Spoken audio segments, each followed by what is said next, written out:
Do you remember the woman who claimed she acted in self-defense, only for investigators to discover a trail of lies that would shock the entire nation? Her name was Jodi Arias, and this is the story of how a passionate romance turned into obsession, jealousy, and ultimately murder.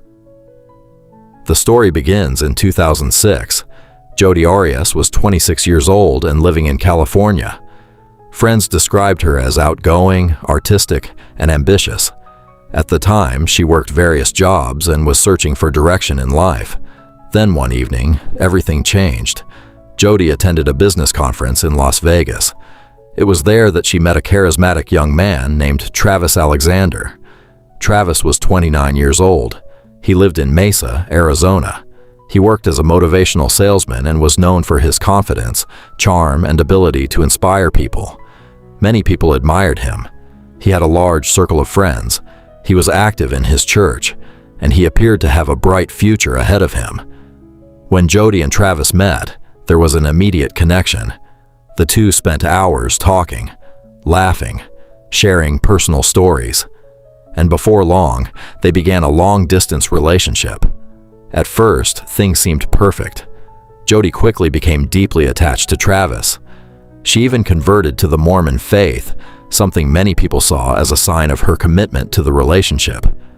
For a while, it appeared they might have a future together. But behind the scenes, problems were already beginning to emerge. Travis's friends later said that the relationship was intense from the beginning. The couple frequently argued. They broke up and got back together multiple times, and their relationship became increasingly complicated. Despite ending their official relationship, they continued seeing each other, talking regularly, and remaining emotionally connected. But while Travis appeared to be moving on with his life, Jodi seemed unable to let go. Jodi remained deeply involved in Travis's life. According to friends, Travis had begun dating other women. He was looking toward the future. He wanted to find someone he could eventually marry. But every time he seemed ready to move on, Jodi somehow remained in the picture. Friends later testified that Travis often complained about the relationship. Some described it as emotionally exhausting.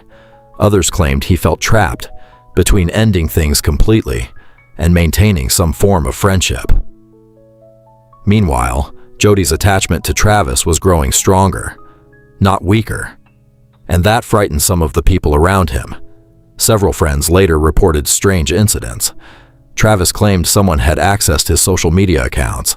His tires had reportedly been slashed on more than one occasion, and he suspected Jodi was behind some of the incidents, although proving it would be difficult. Still, many of his friends believed the relationship had become unhealthy. Some even warned him to cut ties completely. Unfortunately, that never happened.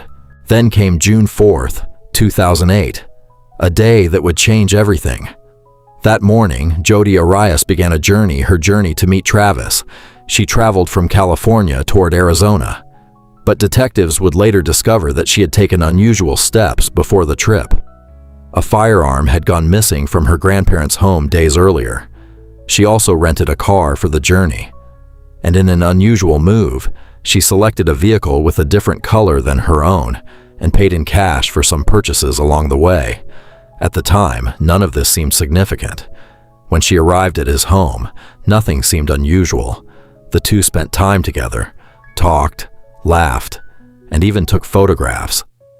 Looking at those images now, it's difficult to imagine what was about to happen, because sometime later that afternoon, everything changed.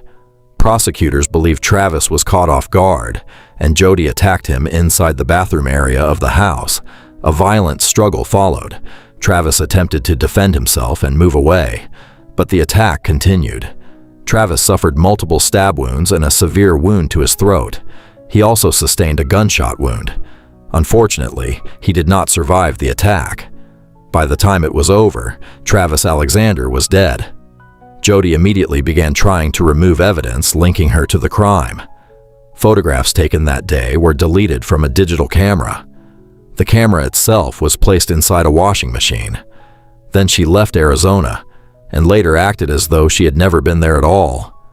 For a brief moment, it may have seemed like the perfect plan. No witnesses, no confession, no obvious suspect. But there was one problem: the camera. It would become the biggest mistake of all. Before this incident, Travis was preparing for a trip with friends.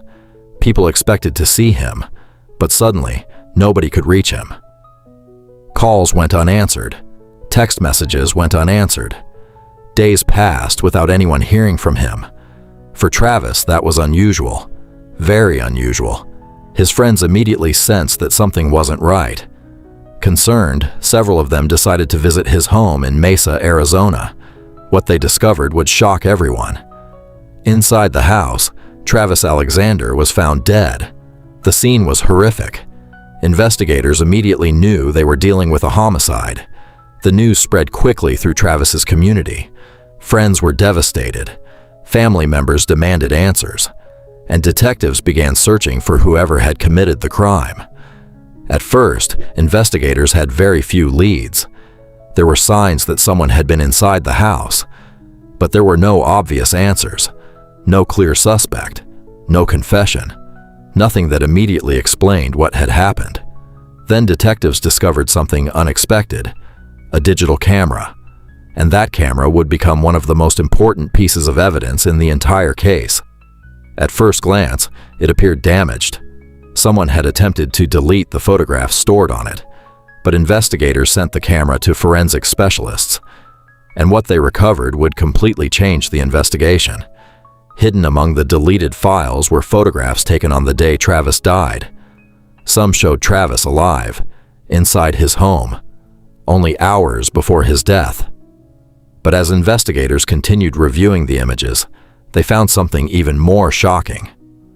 The photographs placed one specific person inside the house that day, a person who had already claimed she wasn't there. That person was Jodi Arias. Suddenly, detectives weren't dealing with an unknown suspect anymore. They were dealing with a woman whose story was about to unravel, and the deeper investigators dug, the more questions they had. Because if Jodi had been at Travis's house that day, why had she told police otherwise? And what else was she hiding?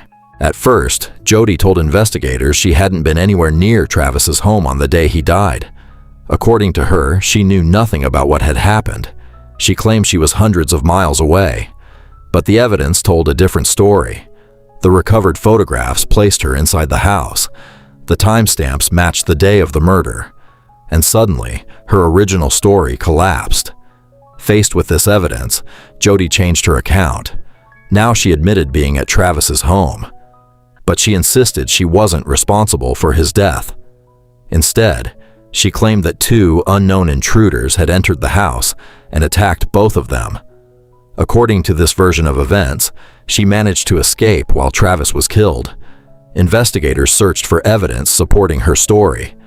They found none. No witnesses, no fingerprints belonging to unknown attackers, no signs that anyone else had entered the home. Nothing. As detectives continued digging deeper, the case against Jodi grew stronger. Phone records, rental car records, gas receipts, forensic evidence. Piece by piece, investigators began reconstructing her movements before and after the murder. And with every new discovery, her story became harder to believe. Then, once again, Jodi changed her version of events.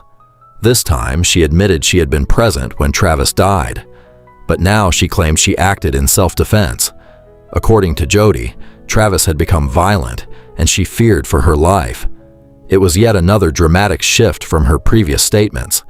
First, she wasn't there. Then mysterious intruders were responsible.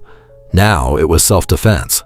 The changing stories would become one of the most important themes of the case, because prosecutors argued that innocent people don't need three different explanations. They argued that each new story only appeared after the previous one had been disproven by evidence. Jodi Arias was arrested and was taken to court.